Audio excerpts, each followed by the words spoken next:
அஸ்ஸலாமு அலைக்கும் வரஹ்மத்துல்லாஹி வபரகாதுஹு. அல்லாஹும்ம ஸல்லி அலா சய்யிதினா முஹம்மதின் வ அலா ஆலி சய்யிதினா முஹம்மதின் வபாரிக் வஸல்லிம். அல்லாஹுவின் நல்லடியார்களே, சகோதர சகோதரிகளே, அல்லாஹு சுப்ஹானஹு வ தஆலாவினுடைய உதவியும் வெற்றியும் நம்மை வேகமாக வந்து சேரக்கூடிய 3 விடயங்களை பற்றி பார்க்க போகின்றோம். இந்த 3 விடயங்களையும் நாங்கள் கிரமமாக செய்து வருகின்ற போது அல்லாஹினுடைய உதவியும் வெற்றியும் நமக்காக வந்து சேரும். முதலாவதாக, நாங்கள் அல்லாஹ்விற்கு உதவி செய்ய வேண்டும். அல்லாஹ்விற்கு உதவி செய்ய வேண்டும் என்று சொன்னால் அல்லாஹ்விற்கு எப்படி நாங்கள் உதவி செய்வது? அல்லாஹ் தேவையற்றவனாக இருக்கின்றான். அப்படி இருக்கும் பொழுது அல்லாஹ்விற்கு எப்படி உதவி செய்ய முடியும்? சூரா நூரில் இது பற்றி விவரிக்கப்பட்டிருக்கின்றது.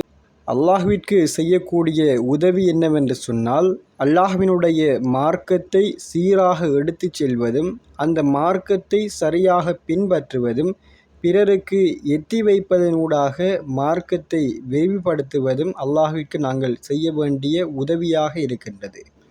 எனவே நாம் பின்பற்றக்கூடிய இந்த இஸ்லாம் மார்க்கத்தை சரியாகவும் அல்லாஹ் சுப்ஹானஹு வ தஆலா கூறிய நடைமுறைகளை பின்பற்றியும், நபிகள் நாயகம் ஸல்லல்லாஹு அலைஹி வஸல்லம் அன்னவர்களையும் அவர்களுடைய வாழ்க்கை நெறிகளையும் சீரான முறையில் பின்பற்றி எடுத்துச் செல்வது அல்லாஹ்விற்கு நாங்கள் செய்யக்கூடிய பேருதவியாக இருக்கும். இரண்டாவதாக, ஒற்றுமையாக இருக்க வேண்டும். முஸ்லிமாக இருக்கக்கூடிய இந்த உம்மத்துக்கள் இன்ஷா அல்லாஹ் கட்டாயமாக ஒற்றுமையாக இருக்க வேண்டும். ஒற்றுமையாக இருக்கின்ற போது அல்லாஹ் நமக்கு வெற்றியையும் அவனுடைய உதவியையும் கொண்டு வந்து சேர்ப்பான். இதற்கு மிக பெரும் உதாரணம் பத்ர் போர். பத்ர் போரில் அனைத்து சஹாபாக்களும் ஒருமித்த கருத்தோடு ஒன்றாக ஒற்றுமையாக இருந்ததனால் வெற்றியை கண்டார்கள். ஆனால் உஹது போரில் கருத்து வேறுபாடுகள் காரணமாகவும் ஒற்றுமையின்மை காரணமாகவும் தோல்வியை தழுவியிருந்தார்கள்.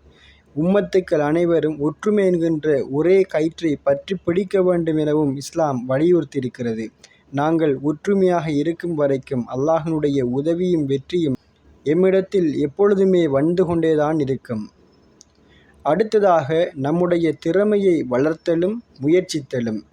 நமக்கு அல்லாஹ்வினுடைய உதவியும் வெற்றியும் கிடைக்க வேண்டுமாக இருந்தால் நம்முடைய முயற்சியும் இருக்க வேண்டும். நமக்கு வெளியில் சென்று ஒரு தொழிலை தொடங்குவதென்று சொன்னால், ஒரு தொழில் முயற்சியில் ஈடுபடுவதென்று சொன்னால், நாங்கள் அதற்கான முயற்சியும் அதற்கான திறமைகளையும் வளர்த்து கொள்ள வேண்டும். வெறுமனே வீட்டிற்குள் இருந்து கொண்டு பணம் வேண்டும், செல்வம் வேண்டும், வெற்றி வேண்டும் என்று சொன்னால் கட்டாயம் அது வராது. நம்முடைய பங்கிற்கான முயற்சியும் இருக்க வேண்டும். வெளியில் சென்று இந்த உலகத்தில் அல்லாஹ்வினுடைய ரிஸ்க் பறந்து இருக்கின்றது. அதை நீங்கள் தேடிக்கொள்ளுங்கள்.